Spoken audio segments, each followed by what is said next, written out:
I'm here with Katharina, the grants lead at Thrive Protocol, and we're going to talk about how entrepreneurs can get involved in the world of crypto, which is a new form of money, redefining financial independence. Now, unlike the traditional financial system that's ran by the government, crypto is ran by the people. We're also entering a new phase of the internet, which is called web3, and this is where online communities manage large treasuries and support ideas for all kinds of entrepreneurs by providing grants. Unlike traditional grants, often limited by government criteria, web3 opens up more opportunities to secure funding or gain a paid role based on your skills. And you can submit a proposal to a web3 community and essentially create your own job. In this podcast, you'll learn how to earn crypto without needing to buy in, and you can earn your income in Web3 and become your own bank, gaining full ownership over your money as well. Katharina, I'm so glad to have you on as my first guest here for this educational podcast to teach people how they can actually get involved in Web3. Thanks so much for having me. Excited to be here.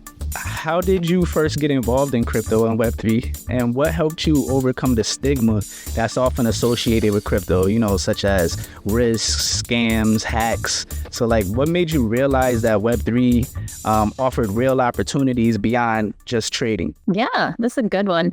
I actually became involved in Web3 as a student, and this was totally through connections. So my previous boss had asked me to be part of a research project, and my background is in climate communications. So we did a research project for the Ethereum Foundation on climate adaptations applications on the blockchain. How can we, counteract climate change? How can we mitigate and adapt to it using the blockchain? And to be honest, I had no idea, who is the Ethereum Foundation. I had no context. But yeah, I just got kind of roped into this research project, which was super fun. And that was my first contact. And I really didn't know anything. Thinking of stigma, I didn't really have it because I didn't know much about Web3. I knew somebody bought a pizza in 2010 with some Bitcoin, and that was kind of it, right? So yeah, not much stigma there. And then I kind of finished my studies, and the same boss ended up working in Web3 full time, ended up at Thrive Protocol, and then was continuously asking, hey, are you done studying yet? Because there's opportunities for you here if you want them. And yeah, I handed in my thesis, and then a couple of days later interviewed for Thrive Protocol, and then that's how I became a full-time Web3 employee, basically. Yeah, that's how I ended up here. That's a great story. I mean, it shows how important it is to have friends that's already involved in Web3 to kind of bring you in, and it's nice that you had you came into this industry with a fresh set of eyes. You didn't already know about a whole bunch of negative things that's associated with crypto.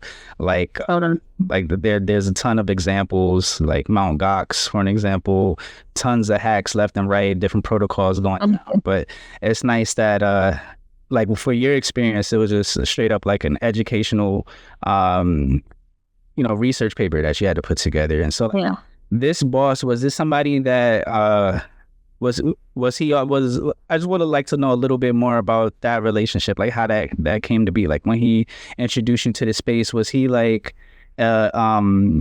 he also an educator at the school that you were at, or this was a job separate from school? This is separate from school. So this boss was Ben West. Some people might know him. So he actually hired me right out of college. He talked to my professor. My professor recommended me. And we worked on climate communications together. We worked for Indigenous people in Canada fighting a pipeline. So totally not Web3. But he was always super interested in technology and security. Obviously, democracy and decentralization are closely linked together. So I think he became interested from that side, and he would we would have to drive out to jobs, and he'd be telling me about blockchain and Bankless podcast, just recommending things like that. And yeah, then when I went back to school, he transitioned into Web3, and kind of kept nudging me, being like, hey, this is an opportunity. But yeah, so totally not an educator per se, but just someone who's really familiar with the climate space and then transitioned over into Web3. That he brought you in a way that you could already resonate with. So you didn't really get into crypto just for like a fly by night Ponzi scheme type of token or something. It was something that he applied to your life and your mission. So that's really cool. He was able to already connect the dots between what you're already doing in your everyday life and your educational life, and then bringing into crypto, and then that turns into a full-time job opportunity. And so exactly, I think that's the key too, right? Like, everyone has skills, and like all these jobs that exist outside of Web3 exist in Web3 in some capacity. Like, people still need marketing people still need salespeople, engineers, right? Like, all these things. Like, Web3 kind of has this bad rep, or like sounds like something completely different and wild, but at the end of the day, it is super different and wild, and it has so many cool applications. But yeah, it's a different world, but it's still a regular world at the same time, right? Exactly. It's like an alternative world. That's a good one. Like you said, you're still gonna need marketers, you're gonna need graphic designers, you're gonna need video editors, you're gonna need UX. You don't have to need UX people. Definitely that. But it just offers so many different like lucrative opportunities for people, where like a lot of people will say, oh, if you're an entrepreneur and you have a particular skill set, just go on Fiverr or Upwork. But if like, let's say if you're just like offering some skills as like just to be like somebody's freelancer, more than likely you're gonna get the short end of the stick. You might like do a bounty and get like $100 or something like that. But if you become like an instrumental role holder within a particular working group, then you're gonna get paid based off of their budget.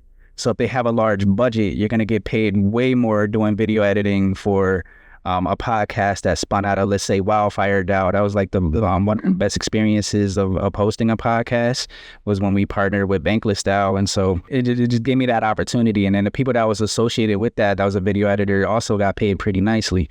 But if he just offered like video editing skills and just offered to do it ad hoc, and he was just somebody we hired off of like Fiverr or something, he probably would have just got like a few $100, as opposed to, damn $10,000 for on that. So yeah, and the cool thing about Web3 is I think it's so easy to enter. Like, there's millions of DAOs or Discords that you could join, and there's always opportunities. Like, you just connect with people, and people are super open in my experience. Even if you tell them like, hey, I don't know anything, but I'm interested in using my skills, people are open, and there's going to be opportunities for you for sure if you have a certain skill set. A lot of people, they're very friendly and are like keen to help you understand the space as well. It's like each one reach one in Web3. So when you join a Discord server for a particular DAO, I highly suggest like anybody listening to actually like make some friends there. That's what I did when I first got involved in the space. I didn't know a whole lot, especially when I got involved in DAOs. So it was really important. It was paramount to make friends in these DAO-related Discord servers. And for those that's unfamiliar with the term DAO, it's an acronym for that stands for Decentralized Autonomous Organization, which is basically a community. It's a community that's ran like a company, essentially. So it's an online community. They have a treasury, and then the Web3 tech around it is what makes it a bit more autonomous. And then you get together and organize in a decentralized way, and get an opportunity to obtain all different types of sources of funding that you typically wouldn't get in the traditional world. So that leads me to my next question about like benefits for entrepreneurs. So like, in your view, what types of entrepreneurs or industries stand to benefit the most from Web3? I know it applies to so many different industries, but an example that I like to give is when I think of musicians, right? Like, I think it would be better off in Web3 as opposed to receiving a traditional record deal, which is basically a loan. And it's like, as soon as they sign that deal, they're in debt to the label. So in Web3, you can receive startup capital through a grant, leaving you in a much better position, because now you don't owe anyone, and you can leverage your audience to obtain a grant since you can expose the Web3 community to a much larger audience. And this creates a win-win situation between the artists and the Web3 community, because Web3 is still like extremely new. So they need to be exposed to new audiences. So like a whole new frontier here. If you're involved in Web3 now, even now, it's still not too late to be considered like a pioneer in this space. So if you already have a large audience in Web2, you can leverage that to a Web3 community and earn some funds in the process. So, I mean, you might not get $1 million grant like you would a record deal, but like at least you don't owe anybody. You might be able to get like 50 to 100,000 or so for your first grant from a particular DAO if you have a pretty strong following to convince them to give you the funds. 'Cause you have to convince the community, not just like a handful of people. Since it is decentralized, it's open to the whole community. So that's just like an example I like to share. But like, what other industries can you think of that would like definitely benefit from the impact of Web3? Yeah, that's a good one. I think anything creative, as you said, like if you have creative skill sets and if you have a following, definitely there's room for you. Another one, just I keep bringing it back to climate, but it's like blockchain has such a bad rep in that kind of industry, you know, like, oh, it uses so much energy and water and blah, blah, blah. But there's actually so many like applications for like climate. You could like supply chain tracking would be huge. Just like the transparency that blockchain offers for that. I think health could be an interesting space. I'm seeing a lot like health applications coming about, and you know, the privacy that you have for that. Yeah, those are some examples. But really, there are opportunities for everyone. Just have to. You brought up some stuff that just got me thinking, like with the health industry, like your medical records, for an example, if like ZK tech was utilized there, it would be nice. So it's not so, you don't want like your medical records to be easy to get into, especially considering how many hospitals were hacked in the past. Yeah. Now, they have pretty sensitive infrastructures. It's not necessarily the most up-to-date, most secure, you know. Exactly. Things like zero knowledge proofs could definitely help around that. Don't want to go too much into the ZK stuff for the audience, just in case they don't know, but definitely Google zero knowledge proofs so you can understand a bit more of the role that privacy plays in Web3. But I definitely see healthcare being impacted by that. I'm thinking of like ENS as well, like being able to like have identifiers for those things attached to your health records, so that only like certain people can like decrypt it based off of like maybe only people that has a particular .eth name like that's associated with the hospital that you're currently at or something, for an example, are the only ones that can like decrypt the ZK sync data or something like that, or either like your health insurance or any type of like health related data there. And then you were talking about like climate. And so you brought up a really good point there, because when people think of crypto and climate, they immediately think of mining. You know, they think of all the Bitcoin mining and all those ASIC miners being put to use. And then, so they think it's like bad for the environment. But there's a lot of ways that people can utilize the underlying technology of Web3 as well to help, offset pretty much. Totally. Yeah, there's like the whole refi vertical, basically, right? That's also super interesting. Like regenerative finance is what that stands for. I think that's also getting so big. So if you're interested in that kind of thing, people should definitely check it out.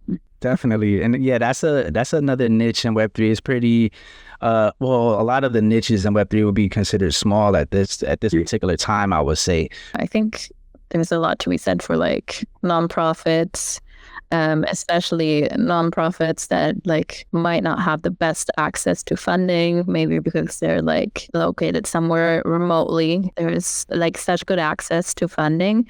I actually am like the chairperson of a small German nonprofit, and we've been supporting programs in a rural community in Namibia for over 10 years now. And through like Gitcoin, for example, Gitcoin's a great one. They have climate rounds, for example, or like just community rounds that you could participate in. And we were able to supply like 100 families with these little stoves. And instead of having like open fires and going miles and miles and miles to go cut down trees to have firewood, they now can use these little solar powered stoves that you charge with a little solar panel. It has a little fan in it, and you can just use any available biomass and burn it, and you can cook your food on that. And it's just so much more efficient.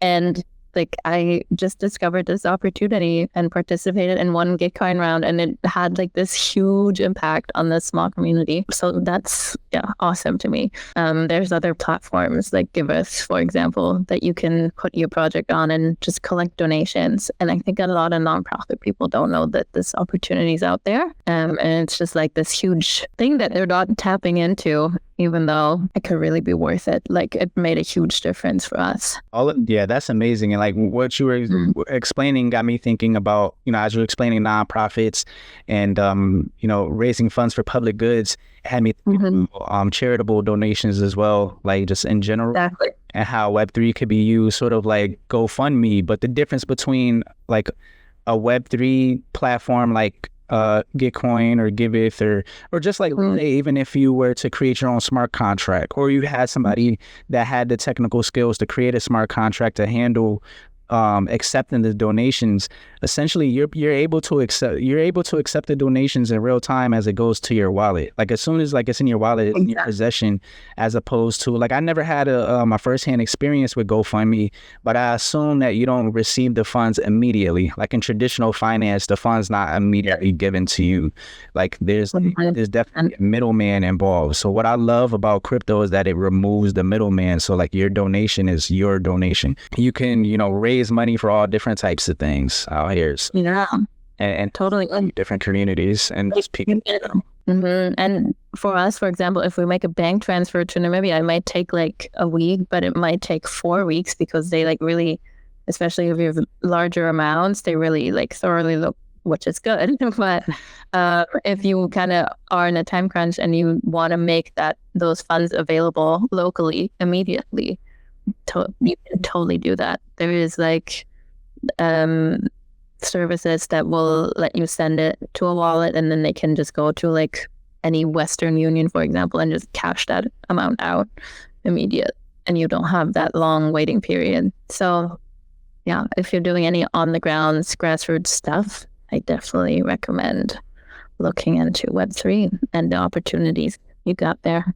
Yeah, and this would apply for anybody that's seeking to raise funds for if you start a GoFundMe, if you have an idea for a GoFundMe, you can actually do that in Web3 instead.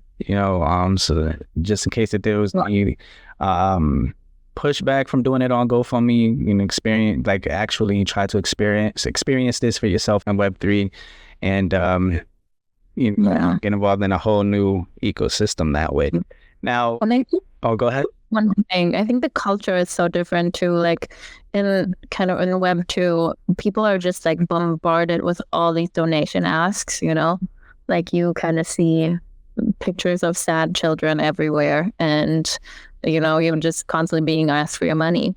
But I think the culture in Web 3 is so different. Like it's so ingrained to support each other and like go donate in certain things or vote for things. Like it's such a big thing of what we do, and it's so normalized that I think first of all there's not that many people like asking for attention yet, but on the other hand people are just like so much more eager to help, so I think plus oh really, definitely, like that's definitely ingrained in Web3 is the whole community aspect of it.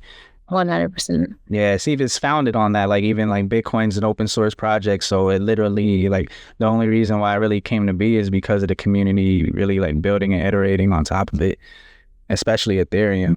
And then so speaking of Ethereum and different protocols and stuff out there, I would like to understand a bit more about Thrive Protocol, a project that you're a member of. So can you walk us through the opportunities that are available at Thrive Protocol, and Also, I know that there's like some synergy between Thrive Protocol and Arbitrum. Well, I know there's synergies between Thrive Protocol or like strategic collaborations with a few different projects in the space.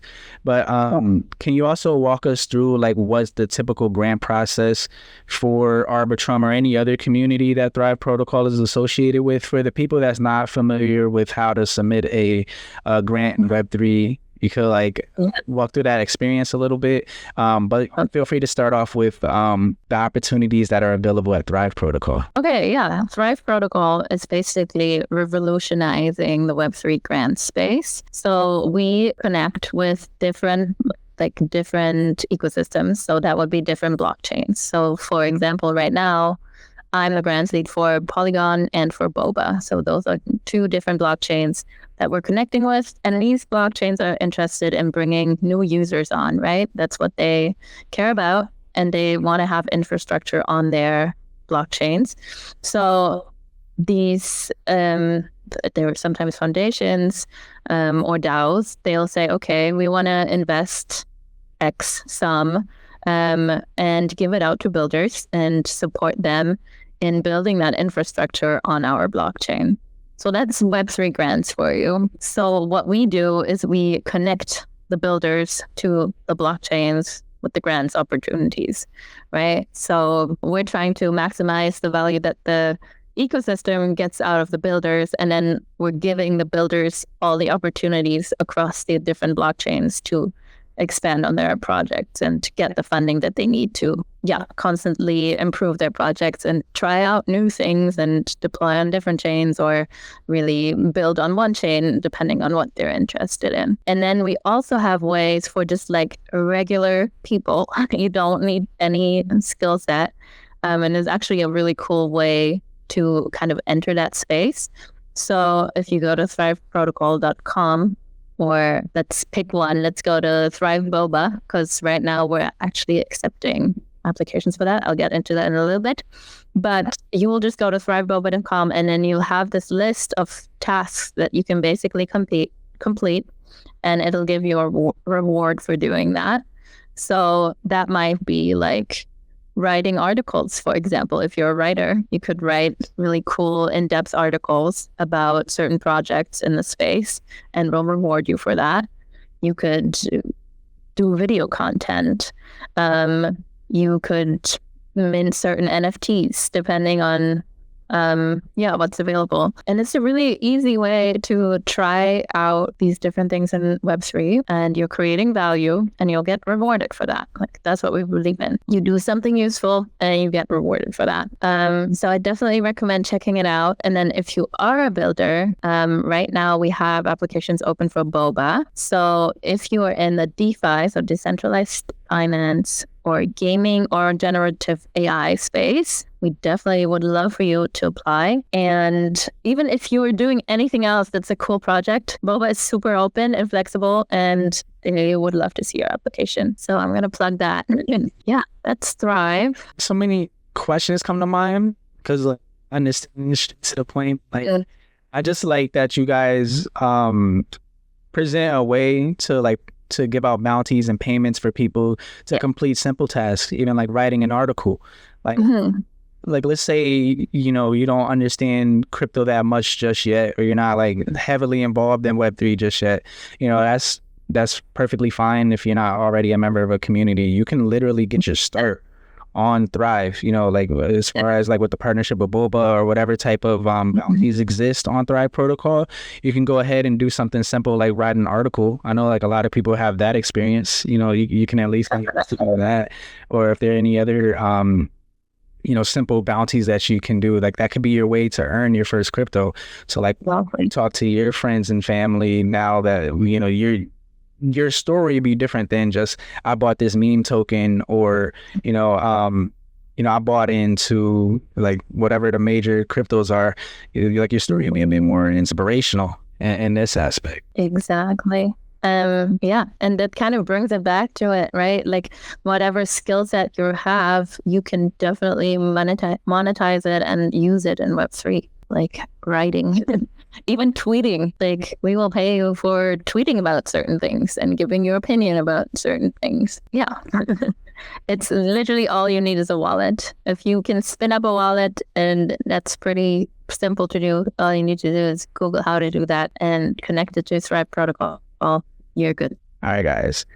We are now at our final question here. Now, I would like to know about how do you feel about Web3 versus traditional work? Or, well, your experience with Web3 versus traditional work. So, like, what are some of the best experiences that you had working in Web3? And how would you compare them to your experiences working in traditional industries? Like, what made you want to stay in Web3? That's a good one. I like that question. Okay, first of all, I think a huge thing for me is working remotely and having flexible hours. So for me, I think in the Web3 scale, I have pretty traditional work.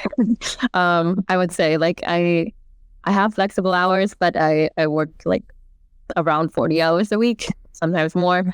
But yeah, but I love working from home. I love being fully remote. I love how fast you can progress in this space. Like, I joined Thrive 7 months ago, and it's just insane of like how much I have learned in that time and how much I was able to progress. And sometimes I remind myself, like, I'm from Germany, and the companies here are very traditional, very old school.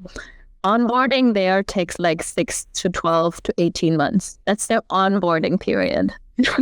For me, it was more like 2 to maybe 6 weeks. But like you gotta be ready to move fast and learn. And in the beginning, I'm not like, I had some Web3 experience, but like I would have ChatGPT open the whole time and like, explain this term to me, explain this to me. Of like, what is a zero knowledge proof? Like, what is a multi-signature wallet? And I would just teach myself as I was doing things. And if you're ready to learn, there's like insane, like upscale movement that you could have. Yeah, there's crazy opportunities, but you gotta be ready to work hard for sure. Oh, hell yeah. Hell yeah. And yeah, I think the other thing for me is like, there is this stigma around crypto. It was like the crypto bros, right? So I definitely was like hesitant in the beginning, but I have not found that to be true at all. Like all the people I have worked with, and yes, it is mostly men at this point. So if you're a woman, it's like perfect time for you to get in here and disrupt and be part of this. But yeah, like there has been zero crypto bro experiences. Everyone has been super nice. Like way less negative experiences than in the traditional workplace, I would say. Yeah. So that's a good one too. Yeah, definitely, because there's a lot of definitely a lot of negative experiences in the traditional workforce. Usually, when you talk to somebody about their job, they hate it, and they pretty much just can't wait for the weekend, because like Monday through Friday is just pure hell, like to deal with. So what I like about Web3, a lot of it is pretty much like what you mentioned, like being able to have flexibility and being able to like set your own schedule by being able to work from home. But and also like when you were saying how you're able to move so quickly.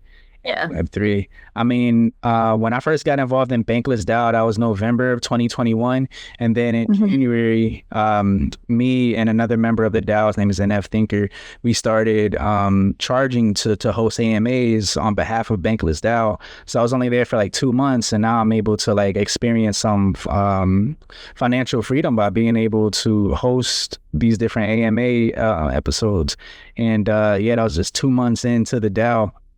And I just like being able to have that freedom, and just being able to move so quickly from just being somebody that's brand new to the DAO, brand new to Discord. That was my first Discord server I joined and everything. So it's a whole new experience for me. And then, to build on that, I really like how you're able to meet and work with people all across the world. as well, but you're not going to get that experience Yeah. in a traditional, like you more than likely you're not going to get that experience. Maybe if you work from home for a particular job, there might be an instance of meeting someone from another country, but like in Web3, it's common. Like one call, I'm talking to someone from Singapore, next, I'm on this podcast with you, and you're based out of Germany. A lot of people that I work with are based out of Nigeria as well. I work with a lot of people based out of India. It's just really cool to be able to connect with people and learn more about them and their experiences as well. It just, for me, it just makes me feel more well-rounded as a human being as well. Just being able to connect with people from all around the world and just be able to learn from them on these calls as well. Even though most of it is about work, but you still can connect on a personal level because in Web3, you make a lot of friends too. It's a very friendly space as well. It really is, yeah. Yeah, that really surprised me. Or like, not that I had super negative expectations, but it's just like very positively stands out to me. And even if there is like, if you have like conflicting ideas or something, people are always like so ready to work with you and like resolve things together. And then just like, yeah, so kind and thankful if you can reach common ground. And I really appreciate that too. Yeah, and then you mentioned women-led experiences in Web3 as well. So I do want to give a shout out to a few projects here since you mentioned that. I would like to give a project, shout out to a project named C3. They also, they're a network of women-led companies in Web3. And they also partner with women-led projects that are not involved in Web3 yet, to expand their network and bring more value to any project that they collaborate with. But they create a very safe space for women that are new to Web3 so that they feel welcome. And then also I'd love to give a shout out to Rari Foundation. Now they're the DAO behind Rarible, the NFT marketplace, but they're a woman-led DAO as well. There's a lot of great contributors over at the Rari Foundation, and they create a great experience for everyone that's a part of it. So it is important to be able to have these communities established where people automatically feel welcome and like willing to contribute. So there's no like sense of intimidation, like when people get.